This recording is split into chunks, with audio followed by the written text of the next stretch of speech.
School का resume बना रहे हो, तो मान लीजिए आपको किसी स्कूल टीचर के लिए अप्लाई करना है, या फिर आपको किसी लेक्चर के लिए अप्लाई करना है। मुझे यहाँ पे प्रोफेशनलिज्म नहीं, मैं सिर्फ़ और सिर्फ प्रैक्टिस बेस पे इस चीज़ को कर रही हूँ। आप ये चीज़ का ध्यान रखें, this is not a proper format. आपका एक ट्रेनिंग सेशन चल रहा है, ठीक है। This is the known as resume framework.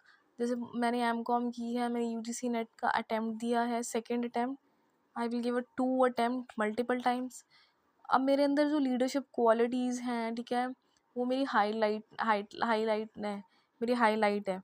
और my name is Priyanka and I come from the Bathinda, Punjab. My phone number and, ठीक है, आपका बेसिकली ये सब चीज़ें करेक्ट होनी चाहिए। आपको पता है, इसका ऑर्डर चेक कर लीजिए। पहले नेम आएगा, फिर आपका सिटी नेम, सिटी में आपका स्टेट आएगा, आपका फ़ोन नंबर आएगा। एंड उसके बाद अगर मैं बात करूँ, आपका ईमेल बहुत ज़रूरी होता है, क्योंकि आपने हमेशा ऑनलाइन ही अपलोड करना होता है। अब यहाँ से स्टार्टिंग होने वाली है आपकी समरी की, professional summary.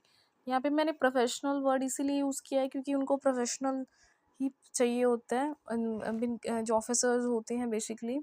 And a highly analytical motivated commerce post graduated. Motivated इसीलिए लिखना ज़रूरी है। अगर आप नेगेटिव चीज़ लिखोगे कि मैं मोटिवेटेड नहीं हूँ, मैं डिग्री मेरे पास नहीं, मैं जॉबलेस हूँ, वो नहीं मेंशन करेंगे हम। प्रोफेशनल है तो केवल वही वर्ड का इस्तेमाल करेंगे हम लोग।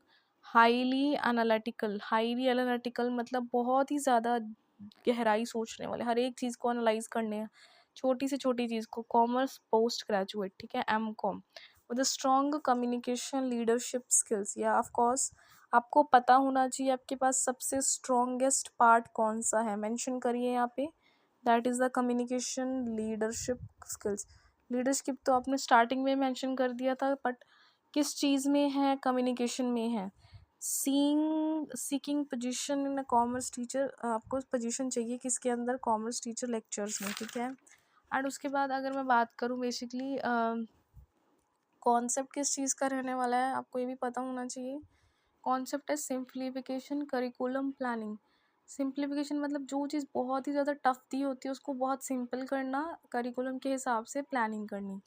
हाँ जी, उसके बाद अगर मैं बात करूँ सेल्फ स्ट्रक्चर्ड पैटर्न।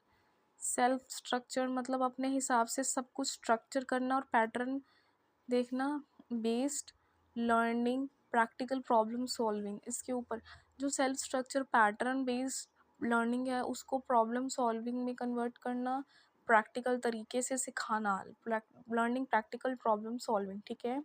हाँ जी। एनालिटिकल स्किल्स मैंने पीछे मेंशन किया था। अब एनालिटिकल स्किल्स में थोड़ा सा और चले जाते हैं। एनालिटिकल स्किल्स तो पता है कि स्किल्स, बट होती क्या डीप ऑब्जर्वेशन बोलते हैं। मेरे अंदर बहुत डीप ऑब्जर्वेशन है। Research oriented approach using digital resources, जैसे कि एआई हो गया, ठीक है, चैट जीपीटी हो गया, गूगल जेमिनी हो गया।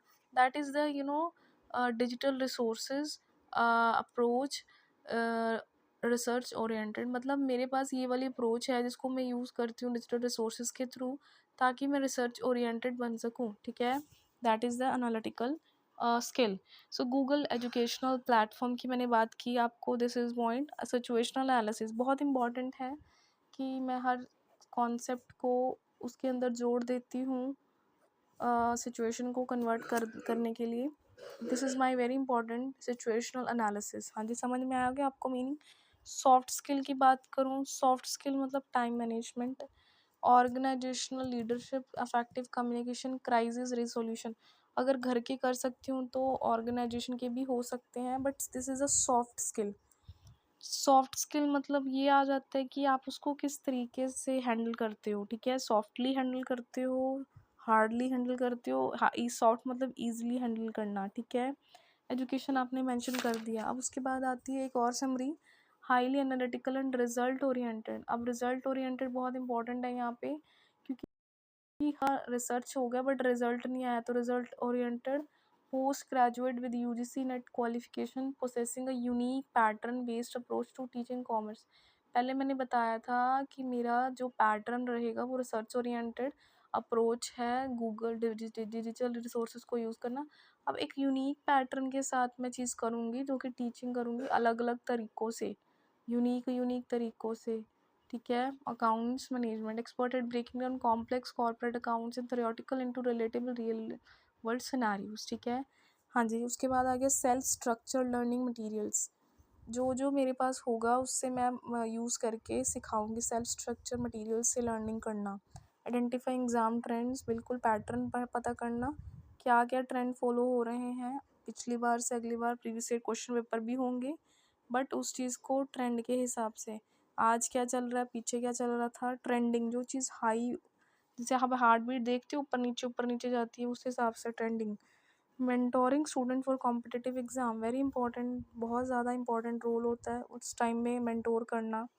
Seeking to leverage strong concept, leverage मतलब अगर आप लीवरेज में हो उसको इम्पोर्टेंट कंप्लीट स्ट्रक्चर करना मेंटल से एफिशिएंसी से सब्जेक्ट मैटर एक्सपर्ट, मतलब मैं एक सब्जेक्ट मैटर एक्सपर्ट बन के अपनी पूरी एफिशिएंसी के साथ, हाई मेंटल एफिशिएंसी के साथ, क्लैरिटी के साथ अच्छे से लीवरेज कंप्लीट करूँगी जो भी चीज़ दिक्कत आ रही है।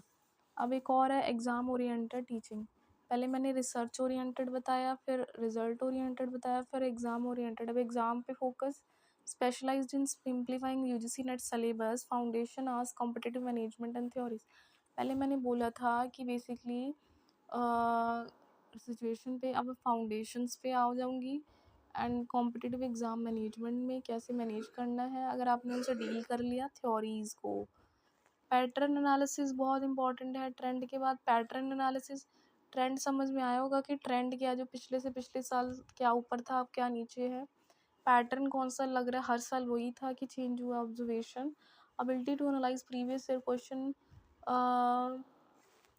Map concept, using digital resource like educational database, design short hand by structure, उसको शॉर्ट हैंड तरीके से डिज़ाइन करना। प्रैक्टिकल कॉन्सेप्ट, हर चीज़ को प्रैक्टिकली समझाना। Expertise in explain management and auditing not theory, मैं उसको कैसे समझाऊंगी, जैसे आप घर में मैनेजमेंट करते हो, ऑडिटिंग घर में हर एक चीज़ को चेक करते हो, उस तरीके से मीनिंग को समझाऊंगी, ठीक है, but through real life every day process and structure work flows. Thank you. अभी बहुत शॉर्ट है, अब इसको रेडी करना बाकी।